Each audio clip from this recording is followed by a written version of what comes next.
Welcome back, ladies and gentlemen, to another video. My name is Siddharth Nair and you're watching That Car Guy. The car which we are going to showcase today is a very special MPV with the benefit of being EV. Yes, this is an electric MPV which is as big, as luxurious, as good looking as a Toyota Innova. Yes, if you were planning to buy a Toyota Innova and you want to save around a lakh and a half over the span of a year in running cost, well, the car which we have here today is just that. You could theoretically get a chauffeur for free.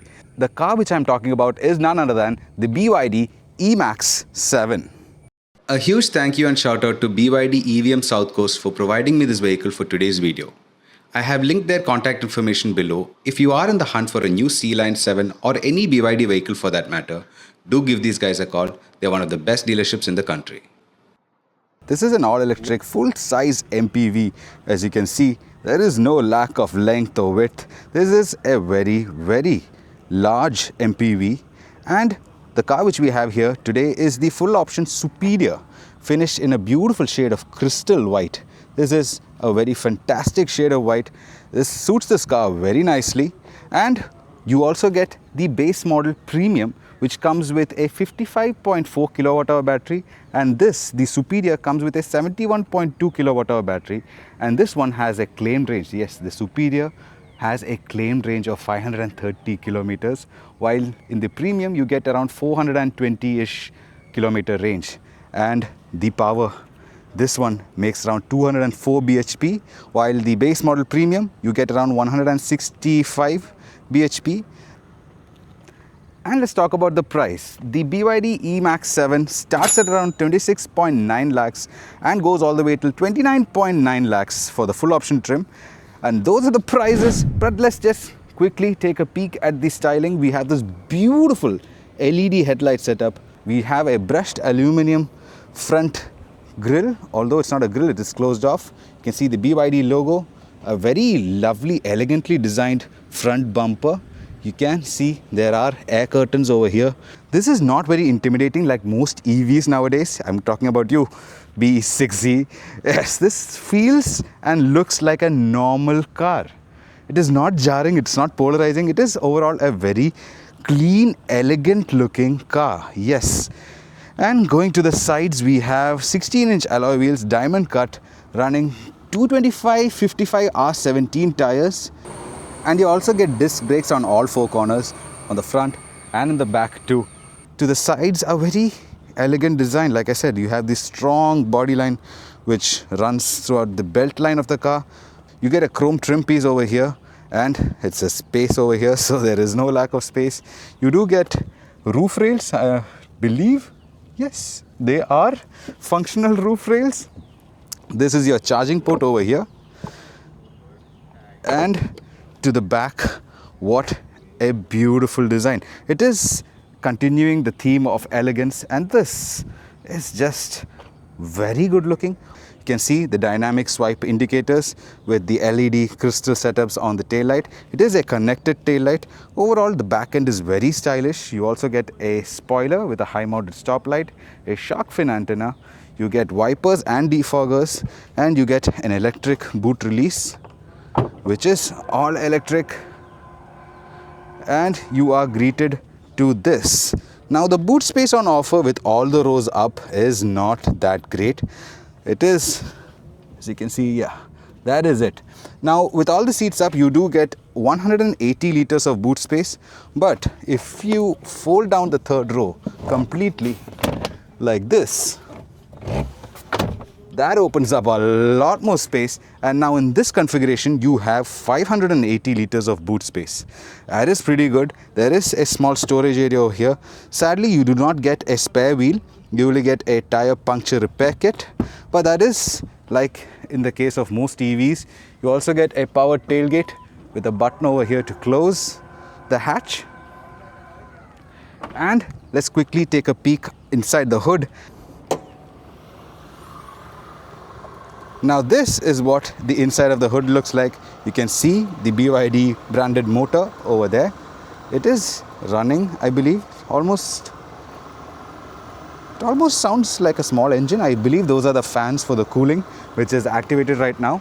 You do get hydraulic struts. Even though there is no physical engine, you do get hydraulic struts. That is actually pretty nice. And BYD could have introduced a parcel shelf for a small cubby space inside here. There is a lot of space inside. Oh, these are the fans which are making the noise. The fans are on right now. There is a proper radiator because the AC is running right now. Okay, those are the AC condenser fans, not the motor. Sorry guys, the motor is silent. Those were the fans for the AC condenser. The AC is running right now. But yeah, and that hood, it feels heavy, it feels solid. And all of the doors in this car, let's take a quick look.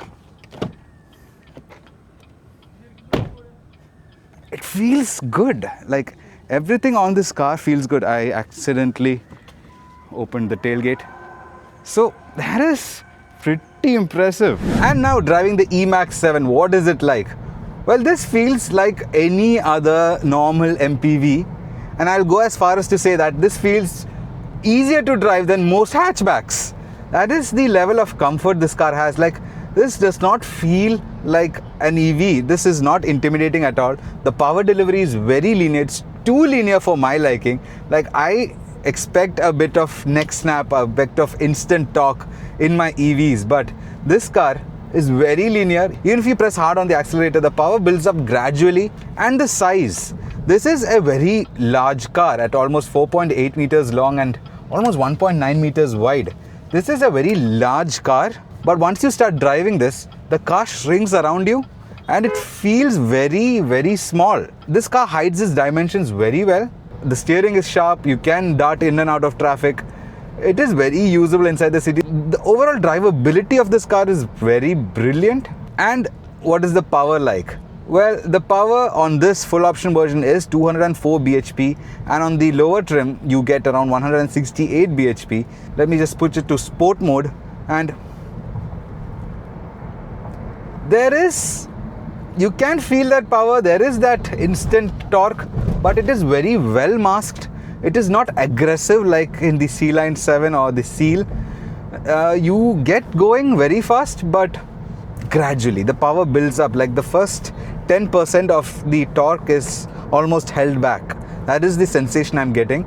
But after the 10%, this thing goes. This thing really pulls strong. Oh my God, we are doing stupid speeds. Oh my God, this is fun. So yes, this is powerful, but the first 10% of the throttle is held back, I think intentionally to allow novice EV drivers to get accustomed to the car. So anyone who has never driven an EV vehicle will actually find this very comfortable, because it almost acts like an ICE engine car. Like, there is that bit of lag in the low end.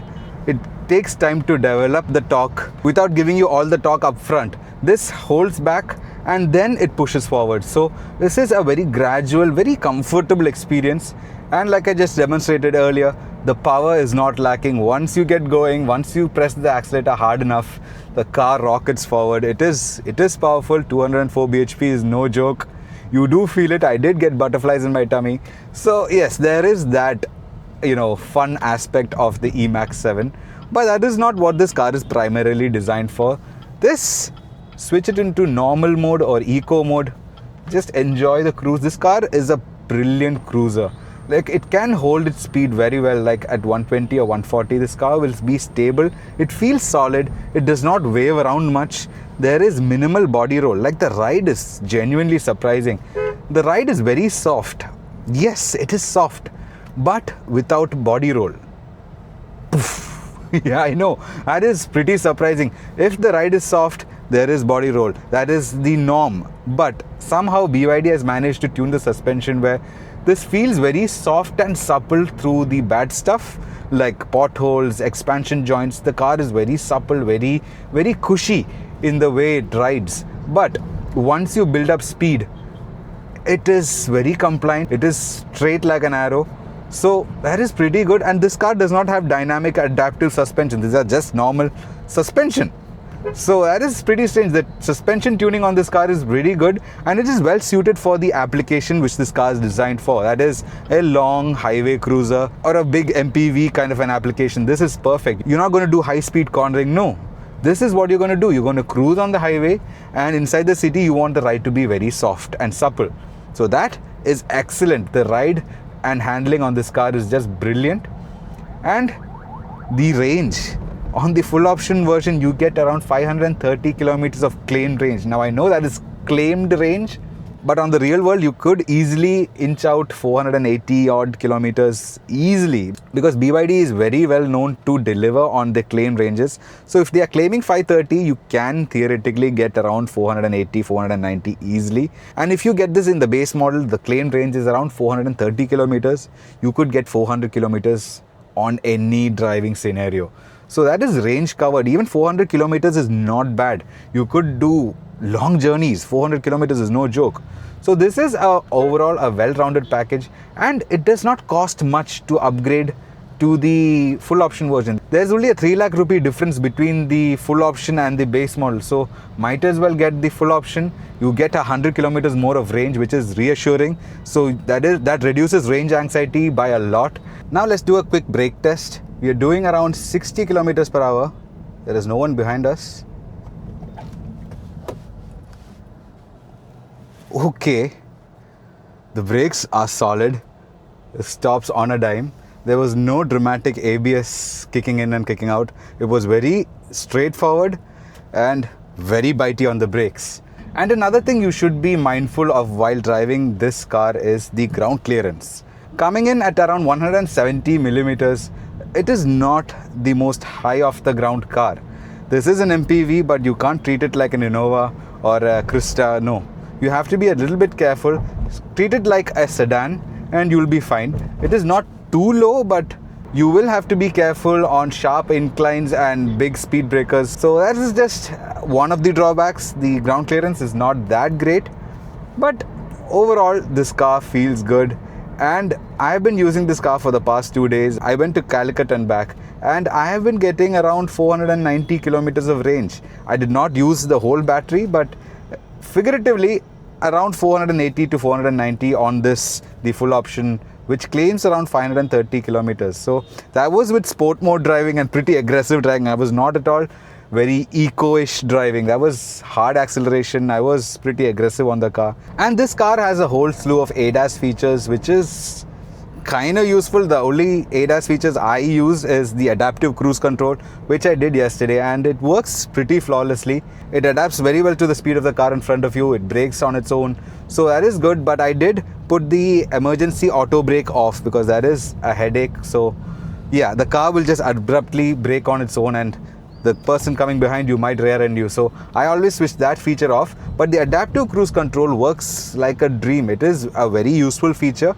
and this makes a lot of sense in today's day and age where fuel prices are skyrocketing. You could easily daily drive this car. You could take it on long journeys without thinking much, and it is going to save you a hell lot of money monthly when it comes to your fuel expense. So that is a great savings, and that is a very good reason to get one of these. And I really wish most of my ministers would switch from their Innova CRYSTAs to something like this, because the fuel bills are coming out of the taxpayers' money. So that was my detailed drive review, and the next section is going to be a detailed dive into the interiors. I'm going to show you what the touch and feel of all the materials, all of the menus, the sub-menus. I'm going to go into all of the nitty-gritty details on the interior. So stick around. Things are going to get really, really interesting. And now sitting inside the cabin of the BYD EMAX 7. It is pretty spacious inside here, and this is the party trick. You see that? That is a moonroof, which is one of the biggest I have ever seen. This is almost 15 square feet of glass area. That is pretty nice. Don't worry, the glass is tinted with UV protective things, so there is a lot of sunlight, but nothing is coming through. So that is good. And let me take you throughout the interior of this car, which is very elegant, but it is not too radical. So take a look. And now this is the basic interior of the EMAX 7. You do get a very long swoopy dashboard design. Like my arm cannot reach the end of the windshield. So that is how long this is, which is very good. You do get a quarter glass over here. So you feel like you're sitting inside a very spacious car, and the blind spots are minimum. So you can see everywhere. It is like sitting inside a glass bowl. But let's get into the nitty-gritty, starting off with the key. So this is the key for the EMAX 7, and this car has comfort access, so you don't physically need to use the key. All you have to do is put your foot on the brake and the car comes to life. Although there is a start stop button over here, well, that is primarily used to switch the car off. To start the car, you just basically have the key with you and you just press the brake and the car is now ready to go. And another thing I just discovered is that the car is on right now. I have not switched the car off. There is a button, but you don't have to do that. You just get out of the car, close the door, lock the car. Now as you can see, the car is off. You do get request sensors on the door handle for the driver, so you can lock and unlock from here. And let's talk about this steering wheel. This is a very beautiful leather wrapped steering wheel with cross stitching. You have controls over here for your trip information and the small MID information display over there. This part is for your cruise control and your ADAS settings, and these two buttons are really cool. This is the screen orientation mode. That is pretty good. And this button over here is to engage your 360-degree camera system. More on that when we cover the touchscreen system. But let's take a look at the dials. The dials are very basic.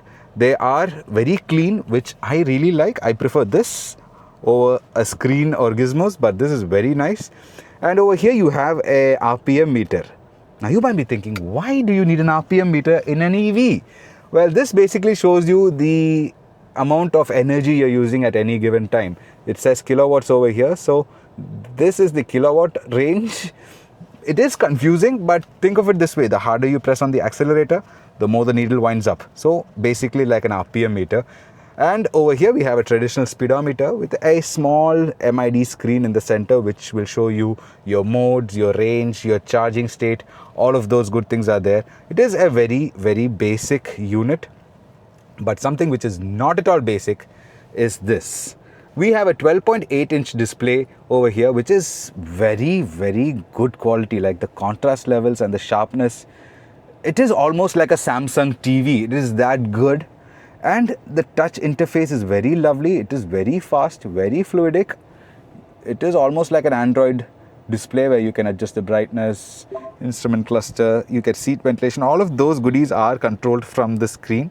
So let's check out the menus one by one. If you swipe down like this, you get your basic settings like your brightness, your instrument cluster things, your seat ventilation is over here. So if I put the seat ventilation on, so you do get ventilated seats for the driver and the passenger. The front seats are ventilated. The front two seats are power adjustable. Like you get power recline, power up, down. So there are motorized seats in the front. And what else? You get your AC settings. So there are no physical climate control settings over here. Although you have a button called off, which turns off the AC system entirely. But the rest of the system, like the temperature, the dual zone temperature settings, everything is controlled from the touchscreen, which is going to get a little bit of getting used to. You have your air purification. So inside the car, it is very good. Outside, not so much. And your settings and stuff, all of these things are baked into this. So yeah, these are your AC settings and your car setting: exterior, rear view mirror, auto fold. This is your headlight leveling system. So up, down, left, right, how you focus your headlight is on this screen. Intelligent chassis, steering assist.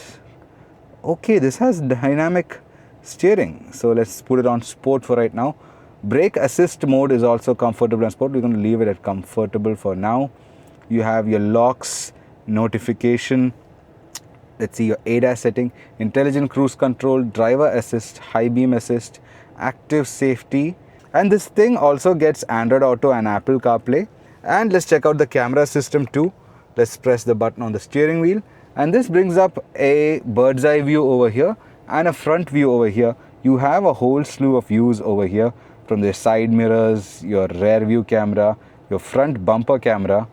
And yeah, all of those are here, but this is the 3D view, and you can, like in a BMW or a Rolls-Royce, you can aim the camera any direction you want, and the image is pretty accurate. Those are two cars over there. You can see they are there. So it is pretty accurate. Normally with this kind of a system, the nearest objects are pretty unreadable. If you can see, there is a phone number. I don't know if you can see it is. There's a phone number on over there. I can make out the digits. 141 is the last digit. And where is it? 141 is the last digit. So a pretty great camera system where it is not losing its focus. Yeah, there is that number over there. Can you see that? That is the number over there.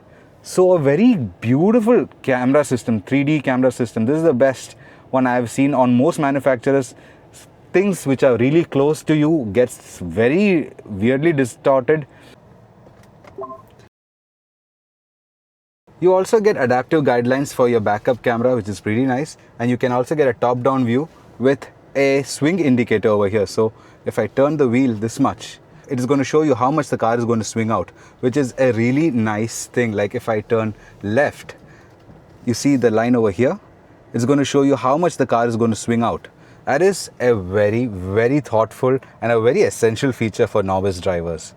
So enough of that. I was geeking out too much on the touchscreen system, which is actually a very lovely system once again. And coming down, we have a Build Your Dreams logo over here, which nestles the AC vents covered in the piano black trim with silver painted garnishes, which is really nice. You do get a wireless charger over here and another storage space for your phone. This part is not wireless charging, this part is. And coming down to one of the most beautiful gear selector knobs ever. Like, this feels really good. This is painted in piano black, and the action is there is a unlock button over here. So you hold it like this. It feels so satisfying. And you have buttons over here. You have a scroll wheel for your music system, that is your volume control. You have a parking sensor on-off switch, automatic parking brake, which is on right now. This is to adjust the regenerative braking, which is comedy because the two modes on offer are standard and larger.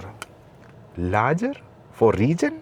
Seriously, guys, that is hilarious. You do get your hazard switch over here, and these are your driving modes. And you also get a large storage space inside your armrest, which houses a USB-C and USB-A and a memory card reader. For what reason? I have no idea. You also get a 12-volt power socket, and this is fairly deep, so you could keep a lot of stuff inside. And like I said, the action, the hinges and all feel very, very solid. It is not very flimsy. It feels robust. And the seats. The seats on this variant have this beautiful chocolate brown interior with the black, which is, in my opinion, a very lovely contrast. And the seat design is also good. The bolstering is nice. You do get ventilated seats, and the headrest is adjustable. And overall, the ergonomics of the seat are very nice. The under thigh support is good, in my opinion. And overall, I feel comfortable sitting inside the seat. And over to the dashboard, you do get a lot of hard plastics, like all of this. Yeah, not the most luxurious interior, but if you buy a Fortuner, this is what you get on the dashboard as well. So if you look at it like that, this is not that bad. But what is different is on the door pads, the top material over here is soft. Like, this is the same kind of a material you find on the Skoda Octavia dashboard material, like that soft plasticky material which is squishy. That is the material used on the door cards. And over here you have that wood trim finish, which is really nice. It is the same over here. I don't know if it's a wood trim finish or if it's a pattern. It looks like a wood grain, but it is not brown in color. It is ash wood, I guess. I'm not sure. And you get a beautiful design for the door openers. Not chrome, this is painted silver. And to the window controls, this is very beautiful. This feels like a Mercedes derived control. I'm going to show you what a Mercedes power window switch looks like. And this is what this looks like. So you can see the resemblance, and all of the buttons have a very lovely action to them. You have the lock and unlock button over here. Your mirrors do fold automatically. So that is that. You also get a small sunglass holder over here, lighting over here, and this is your interior illumination. And now sitting in the middle row of the EMAX 7, this is nice. I genuinely like the middle row. This is very comfortable. In this 6-seater version, you do get captain chairs in the back, but there is a version which is a 7-seater, which you get a bench. So honestly, get the 6-seater version because this is This is the true luxurious experience. And these seats do move forward and back. There are rails, so you could adjust for space for the third row. But this is set all the way back for now. And this is set to my driving position. There is no lack of space. That is also set to a very medium position. As you can see, there is a lot of space in the front. So even with a moderate setting for the front seats, the middle row passengers are extremely comfortable. Like, there is no lack of space. But one thing I have noticed is that the floor is kind of high, and that causes you to be in a very knees up position. Not a very knees up position, it is slightly lacking in under thigh support. Like, as you can see, that is my thigh. It is not fully touching over here. So the floor is kind of high, which is kind of strange. I believe that is because of the batteries which are placed on the floor. But that could be a slight concern, but overall not a big issue. And you can recline these seats. So yes, there is that. And now this feels extremely comfortable. The sun is beating down on my eye. No, the heat is not coming through, but you do get a glare. So what we'll do is we'll quickly close the shades. You can see this, like I said, is 15 square feet of glass. That is just huge. And yeah, I don't think I will get a version with this anyways, because this is just too much light for me. This is the perfect setting. Now you feel comfortable, you feel good. So that is the seating position. And you also get lights over here, your reading lights, a coat hook over here. All of this is spring loaded, which is pretty good. You have a lot of pockets over here, your phone pockets, a magazine holder. You have AC vent controllers over here. And that is just for the fan speed. So there are AC vents over here and for the third row as well. And this door is actually a very wide door. I don't know if it's coming through on camera. This is really wide. Check out the glass area. This is really big, like really wide. And it is lacking sun blinds, because you are really going to need sun blinds or a really heavy dark tint, which is, I know, illegal in our country, but hey, you do need some kind of protection if the glass area is going to be this big. And just check out the door opening. That is how wide the door opens. So getting in and out is going to be a breeze. Like, you can just walk inside the EMAX 7. So minimum effort. You don't have to crouch down, you don't have to lunge up. This is just a walk into the cabin. So that is a very good, easy in and out access system.